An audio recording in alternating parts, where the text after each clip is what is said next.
Good morning, everyone. We are right now 67. That's a big, good number, and I'm very happy considering the stalwarts today and the subject of importance. People have been very enthusiastically on this Saturday morning been coming forward over. Well, at the start, I would like to wish everyone a great 2021. To start up the session, I would like to call upon Ajay to share about the market scenario and how it looks ahead. Sandeep, I think I would like to take the questions on market maybe at the end of the session, that is in the our open round session. But yes, definitely I would like to welcome everybody on this particular conclave. Uh, and the topic that we are covering more is on the NCLT and restructuring and IBC laws and what are the impact of it is on our companies and others. I think we have got a very select and very eminent panel of experts here, and I believe when experts share some information, it is like if you hear them for 1 hour, it is as good as taking 50 hours of your own studies, and you do not know what is the actually you may not come to the right opinion. I think hearing them out even for 1 hour will be, according to me, equal to 50 hours. So if you are doing 2 to 3 hours in a week, I believe we are really, improving. And I have always been suggesting people that just go through our seminars and webinars and conclaves, read through the presentations during the next week, the week after your session is over, and at least you just try to brush yourself on the topic. I think it will keep you abreast of the latest trend in the segment, because we are all from the financial segments, but Very true. we are experts in one particular one particular part of the, so it's like a whole big machine, and we know only one part, or maybe a tool of the entire machine. Very true, sir. Very true. Okay, so just sharing about the think tank webinar. I feel a lot of people. Hello.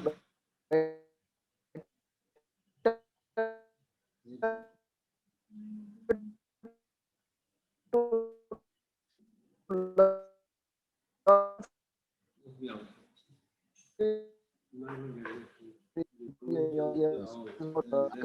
Yeah, that's nice, Ajay. When we talk about pre-COVID and the post-COVID, we really look forward for the credit environment, how things will change, and definitely this today's sessions on IBC and NCLT will give us good insight on what to look into things. Otherwise, we just keep looking and reading things everywhere, and we don't reach anywhere. Very true. Okay, so just sharing about the think tank series. It's an initiative which we appreciate. Like Manoj had started, or Ling Chandani, and after that, it's been 10 years since we have been having these sessions. We are happy to have a lot of good people like who are into senior positions of CFO, CXOs, COO, CEOs, and senior positions who've been with us. We are really thankful to all of them for sharing their part of the knowledge and enriching us into the scenario. Okay.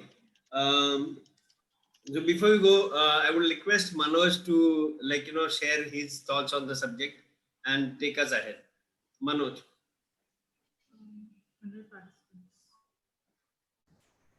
Thank you very much. Indeed, a pleasure and honor to be here with a galaxy of eminent panel and superb participants. We have eminent experts among participants with great knowledge about corporates, banking, finance, capital market, industries. And today we have indeed a wonderful panel. We are beginning a new year. I wish Happy New Year and a great 2021 to all the participants and the panelists and everybody watching the and thank you to Conclave. I would like to acknowledge all the participants. It's really a full house. The series initiated by the participants themselves The topics have been selected by the participants themselves, have received overwhelming response, and there is a request to continue the series. I was talking to a few participants and expert panel speakers last evening. Everybody has appreciated very much, and they are very, very keen to contribute to the development for the India growth story, and through the digital means of knowledge sharing and experience sharing. Wonderful to have Mr. Narendra here. He has been a stalwart Indian Banking Association. He put the IBA in the forefront to all global participants, and how India can become a part of the global story years ago.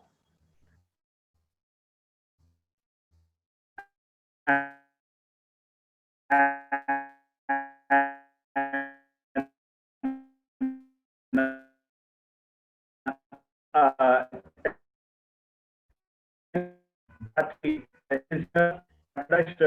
in banking areas, structuring. Mr. Sanjeev Pandey is an expert.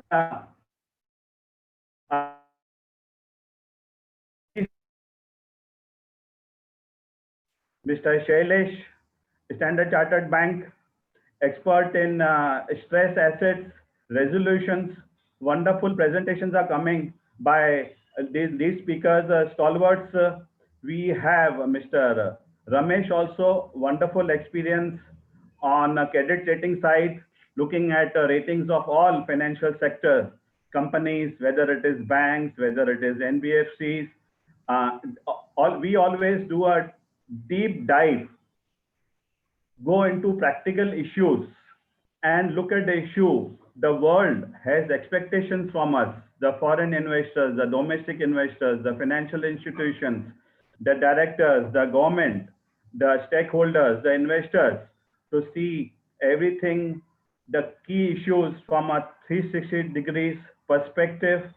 And everybody is ready and looking forward to the views. There is an open house.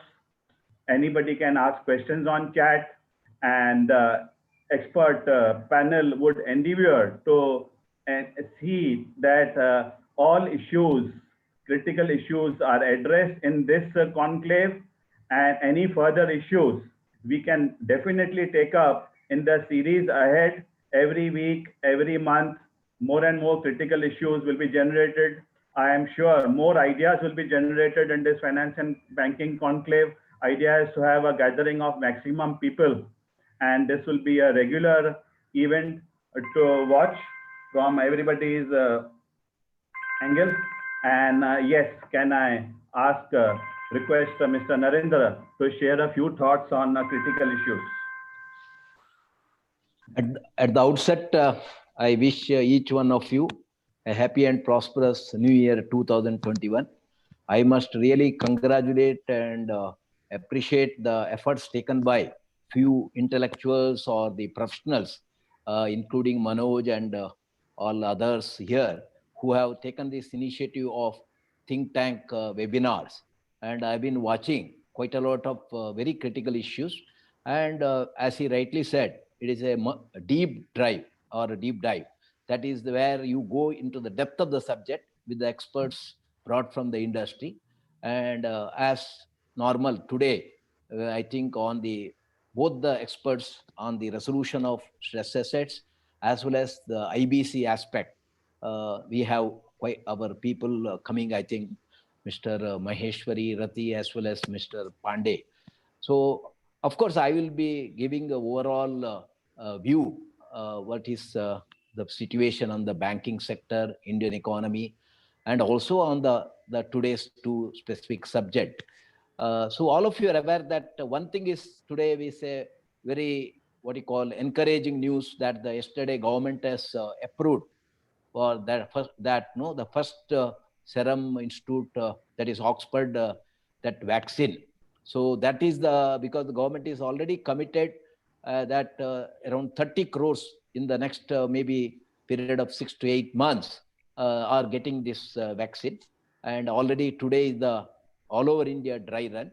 So this is because everybody was saying Indian economy, everything will be normal once we get into the vaccine. So now the vaccine is become a good issue. Of course, other than that also, the number of cases, even though India reached more than 1 crore, for the size of our population, it is much under control. And the percentage of recovery is more than 96%. And the number of incremental cases now, all of you are aware, that has been coming down. So that most of the lockdown, of course, in India, that thanks to our Prime Minister, that they took the lockdown much in advance, that is even in March itself. So looking back, it looks that it is a very wise decision in a sense that the space got for preparing ourselves in terms of health facilities and also giving the medical staff, all that, and also getting the awareness of taking precaution. So, but there has been a large impact on the Indian economy. So that all of you are aware that the 1st June, that was a first of its kind of contraction of 24% to the Indian GDP, which would not have been there for some time, or it is not heard of at all. And as compared to the global, our percentage of that contraction was very high. But India has a killing spirit, or the spirit behind that the next quarter, that is by the end of half year, we could recover quite a lot, and that contraction came down to 7.5%. But prior to that, quite a lot of people were estimating that the India will have a very tough time. The contraction can be 14% for the full year. All that, most of the rating agencies, including the World Bank or IMF, they were of course for 10% and all. Now, later Reserve Bank has now estimated that the contraction will be, because this quarter we will have a positive growth, that is up to December, and later it may be hardly up to 7.5%. But when you take into account the overall contraction in the terms of what we lost to the GDP, around 9.5% we will have. That will not be recovered at all. And today's paper also, in everywhere it is now mentioned that India's recovery in the 21 and 22 is much faster, but it is at a low base of GDP. That is, you have to be mindful of that the GDP will be low base. But the recovery may be even 10, 11% or so. Quite a lot of people are estimating that revised estimation. So that means we will be coming back. And if you have seen also, the manufacturing base has already come up. More than first time, I think 58.9% growth.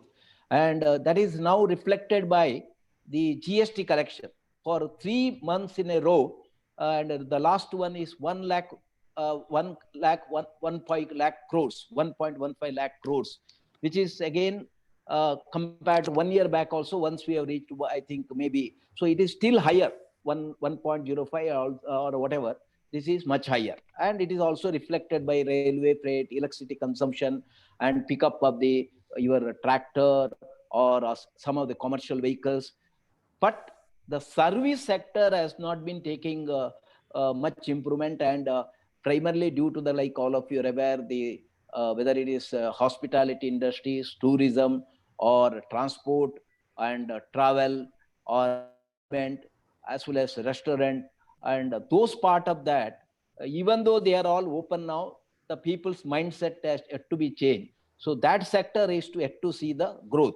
But India's GDP, more than 50% is contributed by the service sector. The manufacturing per se is hardly 16%. And the balance, of course, agriculture. And one thing is, agriculture is in very good, this one, and it is shown around 3.4%. Also the food grain, all that, and also some of the benefit to the NREGA workers, up to 1 lakh crores of additional 40,000 allocation, all have gone to the rural area. And with the bumper crop, as well as the rabi crop is also expected bumper. So with that, the agriculture will come back, and their consumption pattern also will change.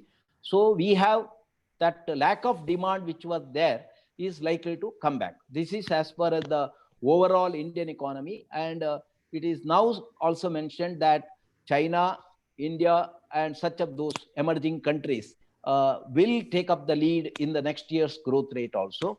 And but the overall global growth rate in this year will be at a low level. And the regulator as well as the central government has taken quite a lot of measures and unprecedented liquidity. That is globally also, whether the Fed, all of their central what you call our government regulator balance sheet has swelled very high. And India, our Reserve Bank was also early, very fast to take up the measures of liquidity infusion. And now up to 12 lakh crores of liquidity has been infused to the Indian economy. Now, where other than that, around 29 lakhs crore of what you call Atmanirbhar Bharat Abhiyan by the government of India, which includes 12 lakh crores. So the government of India, on account of the direct benefit transfer or such upfront cash payment and all that, or the overall may not, that is a criticism that it is hardly 2 to 3% of the GDP, whereas globally people would have gone even up to 14% GDP, the highest and all. So they have not bothered about what is the likely impact on the GDP, and they have gone in excess of that and they have spent. But even in spite of that, India, our Indian government has to borrow around now 13 lakh crores of borrowing, as against the last year, what you call, it may be 6.5, 7. The overall original budget was 7.5 lakh crores. And the state government will be borrowing around 8 lakh crores. So that means 20 lakh crores of borrowing has to be absorbed by the market. That is where the Reserve Bank, not only the liquidity measures, they are also taking proactive measures to favorable situation in the market of reverse repo, that apart from reverse repo or the open market operation, as well as the switch of the securities. And they have ensured that the government is able to borrow less than 6%, 10-year yield. And the overall, that is now hovering around 5.80 to 6 only. And all the low, the smaller end of the term, all the commercial paper or the other treasury bill or the money market instruments, all or even the shorter bonds, all have come down, some of them even below the reverse repo rate of 3.34, and India's repo rate is 4%. So 115 basis reverse interest reduction and the pumping of money has brought in a very low interest regime. But the only threat to the this situation is the other side, the inflation has not come down. Now, even now, it is more than the RBI target of 4+2, that over that 6, and even so in India now the Reserve Bank has been consistently breaching this 6% for some time. But the projected inflation, they say by the end of the year or that it will come down. So there they are not anticipating that because the target of 4% prescribed by the government of India by the legislation, they don't want to change. So it will be remaining 4%. So the inflation is the one threat, because then the RBI has taken a calculated move between inflation and growth. Let us give more importance to growth. This, of course, has resulted in lot of reduction in the rate, and whereas the real return, or if you ask me what is the real return, this has become negative. So we are now going towards such a negative return, and people like senior citizen will be getting at a very low rate on their deposit. But the borrowers have been benefited due to the LTRO or the long-term repo or what you call certain measures. During the beginning itself and even up to now, corporates who are AAA, AA, and it is also known by the various report by the RBI that they have borrowed more than 10 lakh crores. Out of that, 8 lakh crores plus is mostly bonds. So their financial position of the top-rated corporates are all now is fairly better. And it so happened the bank's deposits have been growing at 10 to 11% over a period of 1 year, whereas the credit is growing only at 5.4. And some time back, banks were depositing 4.89 lakh crores with the Reserve Bank at a hardly rate of 3.35. So the banks are getting a cut on their margin because these are all deposit rate might be in the earlier period at higher rate. So they are cutting, but the corporates have been benefited. So in the light of this, RBI also taken some of the regulatory measures, and one of the measure was the moratorium which they gave up to May and followed by up to August. And in the initial period of the first moratorium, 3 months, whether in NBFC or the banks, the opt of moratorium may be slightly higher. But later that has been now people would not have again availed the second moratorium. But the Reserve Bank report says now on an average, it is 40%. It may be some of the NBFC, it may be a little slightly higher, but as per the banking system, other commercial banks, scheduled commercial bank, average is 40. The number may vary. So these people are corporates, particularly, of course, those who borrowed money and all, they would not have opted. And in the personal segment, those who lost their jobs or those got the lesser salary and those they got frightened with these COVID, and the earlier period was thought that it will be over faster, but it is a longevity there. There they would have availed the moratorium. But the other side, NBFC as well as the bank, the collection efficiency has improved.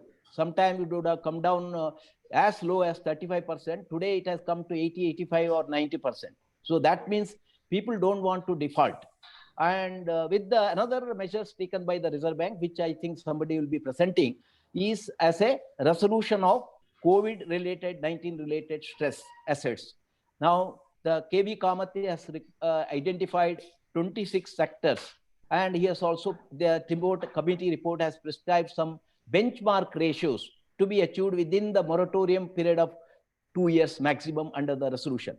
So this resolution is different from the other June 7, 2019 circular, in the sense there within 6 months that you have to find out the resolution, and there you have to also find out if you want to become the standard account during this resolution period, you have to have the management change.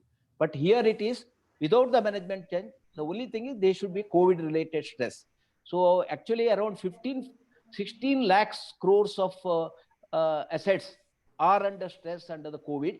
And even before that, the India, because of the low growth rate of Indian economy, hardly around 4.2 in the earlier year, that there have been around 20 lakhs of stress assets, and that NBFC another 8 lakh crore of assets. So these are the what presumed by the Kamath committee. But now the report says that even though the people will opt for restructuring or resolution, it is expected 5 lakh crores, 6 lakh crores. Various people were estimating, but it may not be now 1 to 2 lakh crores. So the corporates, particularly those who are in the best bracket of rating, they would not have come forward. And only in the medium segment or those who are rated low and those who have been really affected by the COVID, one may be airlines or maybe some of the hotel industry, so or maybe some of the restaurant. These are the service sector related companies would have asked for such resolution. And in the personal segment, in fact, the people who opted are also limited. But MSME sector, for which you are all aware, the government took special measures of 3 lakh crores of emergency credit line scheme. Prior to that itself, the banks have given 10% emergency credit line, not only MSME, all the corporates also. And this particular scheme now, more than 2 lakh crores of 2.15 lakh, it may be now still higher, have been given as a sanctioned, and 1,65 lakh crores have been availed. And subsequently, as per the Atmanirbhar Bharat 4, that government has extended in line with the definition change, where even 50 lakhs of investment and 250 crores of turnover would be coming under the MSME. So accordingly, this scheme has been made available to them. Also, all these 26 sectors coming under the KV Kamath committee report, which actually would enable some of the and irrespective MSME also. So any other trading or maybe such sectors which are affected, and the scheme has been extended now. After October, it has been extended. So it has to be seen whether people will opt. And MSME got a special scheme under the restructure, where earlier itself they have permitted for extending their repayment up to December, now up to March 2021. And of course, that is another special dispensation has come to MSME. So the overall the NPA level. Now, all of you are aware that trends in banking and report by the Reserve Bank, which is released, the beginning now some that no, this itself, if you read that I quote, during 2019-20, 19-20, Scheduled Commercial Bank registered a robust performance characterized by improved asset quality, stronger capital and provision buffers, and returned to profitability after a gap of 2 years. These improved continued in the first year also, and even in pandemic aided by moratorium, the standstill asset classification and restriction in dividend payments. So another important, this of course I will not be reading fully, this that the first half year banks have shown around 27,000 crores of profit, and banks have provided in the first half year around 55,000 crores of provisioning. So even though due to the standstill by the Supreme Court, all of you are aware that they are given a standstill because there were petitions that these accounts need not be classified as the standard assets. So the market, or a few, all of you may be having little fear, as which is mentioned by the Reserve Bank also, that the current NPA level, which has come down substantially, may not reflect the true NPA. But what the banks have done, they have already provided in the first quarterly additional provisioning, and they have also disclosed such of those assets which are not coming maybe under the NPA or stress, but we are not classified. So with the parallel raising of money by the corporate and all, that default ratio also are not likely. Otherwise, as per the financial stability report which released earlier, Reserve Bank has estimated that the NPA level of the banks will go from 8.5 in March to 12.5, and in the stress scenario up to 14.7. Now it is estimated by the rating agency all that the NPA level this year may be 10.60, and next year it may go to 11 plus. So that overall are under control.